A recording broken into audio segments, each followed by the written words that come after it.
Welcome back. We are joined by Mike Eppel, and we've got an interesting stat for you. First up, good morning, Mike. Hello, good morning. How are you? I'm doing all right. We were talking about this in our morning meeting about the vacancy rate, all-time high in Toronto. So let's give the number, but we were kind of debating as to why. There seems to be a number of reasons. Yeah, the numbers from the tabulation by a company called Urbanation looks at the movement of the rental market and the condo market and things like that. And what we've seen just over the past year is that the number of apartments that are now available in the city has jumped to a vacancy rate of 5.7%. Now, that's a 50-year high, if you can believe that. And it doesn't sound that high, okay, 5% availability. But a year ago, it was just above 1%. You couldn't find anything for rent. So that has changed dramatically, Melanie. And they're saying this is all about the job market, because if you lose your job, then you can't afford a higher priced rental. So you're looking for something cheaper, maybe out of the city. We've seen this migration away from the downtown core. And there have been more condos built, certainly. You know, that market has seen a dynamic shift in the number of availabilities as well. But this just continues this trend that we've seen recently. The office vacancy rates are sky high, and now the regular vacancy rates for apartments at the highest level in 50 years. And again, this dynamic that has been brought about by the pandemic, the labor market, demographics, all these sorts of things. I guess, yeah, the magic question will be how long. Parts of the economy. Yeah, and how long will this trend continue? That's the question. We don't know, right? And you know, again, do people come back into the downtown core? Do they have to? We'll see. I mean, you know, those office buildings on Bay Street are still, what, maybe 10% capacity, and that is not changing anytime soon. It's eerie to see, that's for sure. The Boeing 737, a lot of conversation with the MAX jet. Now we know that Canadian carriers are saying yes to it, but let's talk about that rollout and what's going to look like. Yeah, WestJet says they're going to put it back into service as of, I think it's either tomorrow or Thursday. Transport Canada basically says, okay, all of the procedures that they demanded over and above the U.S.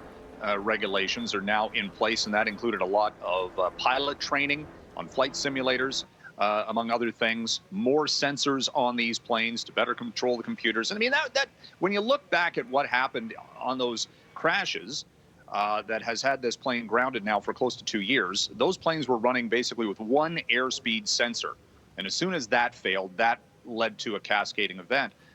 Most of the Boeing orders were for 2 sensors. So, I mean, it's redundancies at this point.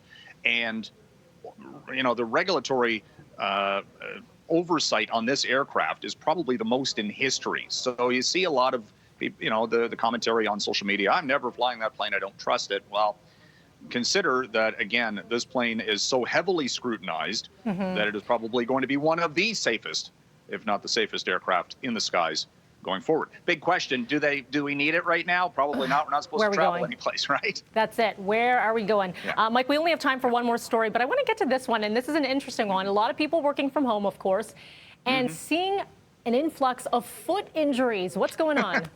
Yeah, I was reading about this in some of the American newspapers this morning about orthopedic surgeons in the States specifically, and you have to kind of figure that's happening here too.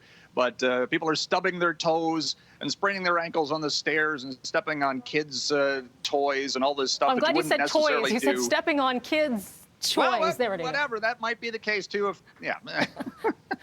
Anyway. You're not going to the office, right? So you're having more injuries around your home. I don't know. You know, the trade-off between that and driving on the 401 some mornings, that can be more dangerous, I think. So anyway, okay. You know, it's just everything's work from home dynamic brings about all sorts of interesting, unexpected consequences and circumstance. Incidentally, I look forward to hearing Stephanie's report this morning about insurance rates. Insurance rates, absolutely, right? Who's driving right now? They're supposed Why are the rates still high? to come down. not driving. We'll see. You got it, Mike. All right, thank you so much. Watch those toes today, okay? Careful. Will do. Thank you. Let's bring in Devo Brown. We were talking a big night in Toronto sports, D, and you weren't sure which story you wanted to tease, right? Right. So I don't want Leafs fans to be upset. I don't want Raptors fans to be upset. So I'm going to pass the buck to you, literally. Okay. So I have a toonie here, and we're going to flip this coin, and whatever one you choose and it lands on, we'll do it. Okay. So the polar bear will go with the Leafs because it's cold, makes sense, and the queen is the Raptors. All right. Okay, so I'm going to flip the coin. So which one do you want? I want polar bear, heads. Oh, you want Leafs? Leafs. Okay. That's not heads. That's the polar bear. Well, the polar bear has a head. But the head is the queen. Polar bear. Okay. Oh, the that's queen not the also argument. has a head, I Yes, should say. There we Yes, go. that's And correct. it is. Yeah. It is the polar bear. Okay. So we are going to show you a little bit of Leafs right here as we get into it. Leafs are in action again against the Winnipeg Jets, one of many games they will play this season. And the Leafs, they looked all right last night. Highlights coming up next.